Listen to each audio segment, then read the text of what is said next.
નમસ્કાર શિક્ષક મિત્રો, શાળા સૂત્ર ચેનલમાં આપનું હાર્દિક સ્વાગત છે। વર્ષ 2025માં એપીઆર સબમિશન કરવાની સૂચના 1/1/2026ના પરિપત્રથી કરવામાં આવેલ છે, જેમાં 1/1/2026થી 31/12/2026 સુધીમાં આપણે એપીઆર સબમિટ કરવાના થાય છે। કેલેન્ડર વર્ષ 2025 એટલે કે 1/1/2025થી 31/12/2025 સુધીમાં આપણે કોઈ પ્રોપર્ટી ખરીદી ના હોય અથવા પ્રોપર્ટીમાં કંઈ વધારો થયો ના હોય તો પણ આપણે ફાઇનલ સબમિશન આપવાનું થાય છે। તો આ નીલ એપીઆર કઈ રીતે ભરવું તેને આપણે સમજીએ। તે માટે આપણે સૌપ્રથમ કર્મયોગીમાં લોગિન થઈશું। લોગિન થયા બાદ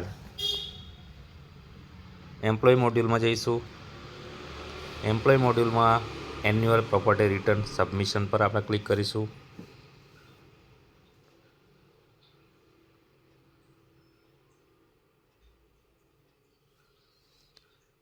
એમ્પ્લોય મોડ્યુલ સબમિશન પર ક્લિક કર્યા બાદ આ રીતનું ઇન્ટરફેસ આવે, તેમાં આપણે add annual property return submission પર આપણે ક્લિક કરીશું। ગયા વર્ષે તમે જે પ્રોપર્ટી સબમિટ કરી હતી એની વિગત પણ નીચે અહીંયા બતાવે છે। યુ મૂવેબલ અને વી મૂવેબલ આપણે એન્ટર કર્યું હોય તો એ પણ અહીંયા બતાવશે।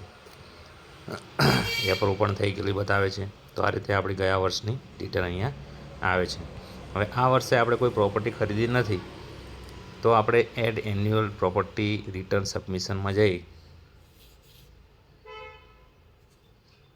તેમાં આ રીતનું મેનુ ઓપન થાય, ત્યાં આપણે નામ આપણું આવશે, ક્લાસ 3 અને આપણી જે ડિટેલ છે બધી આવી જશે। ત્યારબાદ સૌથી નીચે આપણે જોઈશું તો ગયા વર્ષની આપણી પ્રોપર્ટી અહીં બતાવશે। અહીંયા આપણે ટોટલ એન્યુઅલ ઇન્કમ એટલે કે કેલેન્ડર વર્ષ 2025ની જે ઇન્કમ છે અહીંયા આપણે એન્ટર કરવાની છે। તમારે જે કંઈ ઇન્કમ હોય એ તમારે એન્ટર કરવાની। પછી અહીંયા એન્ટર કરીએ આપણે જે ઇન્કમ હોય તે આપણે એન્ટર કરીએ। પછી અહીંયા એપીઆર સબમિશન કોમેન્ટ, અહીંયા તમે કોઈ પણ કોમેન્ટ લખી શકો છો। તમે એપીઆર સબમિશન ફોર 2020 એવું પણ લખી શકો, એપીઆર સબમિશન પણ લખી શકો। એટલે એપીઆર સબમિટ આપણે લખીએ એપીઆર અને પછી એડ ટુ લિસ્ટ કરવાનું છે, એટલે આ કોમેન્ટ આપણી ઇન્સર્ટ થઈ જાય।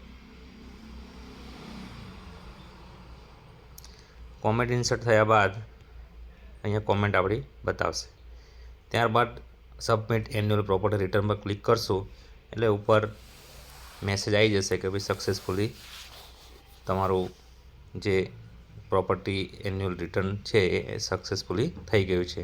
તો આ રીતે આપણે જો કોઈ પ્રોપર્ટી ખરીદી ના હોય તો આપણે સામાન્ય રીતે સરળતાથી મોબાઈલમાં પણ આપણે આ કરી શકીએ છીએ।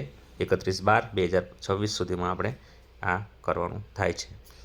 જો આપને આ માહિતી ઉપયોગી લાગી હોય તો ચેનલને લાઇક કરજો, સબસ્ક્રાઈબ કરજો અને તમારા મિત્રો સુધી શેર કરજો। હવે મૂવેબલ અને ઈ મૂવેબલની પ્રોપર્ટી એડ કરવા માટે શું કરવું એના માટે આપણે નેક્સ્ટ વિડીયોમાં જોઈશું।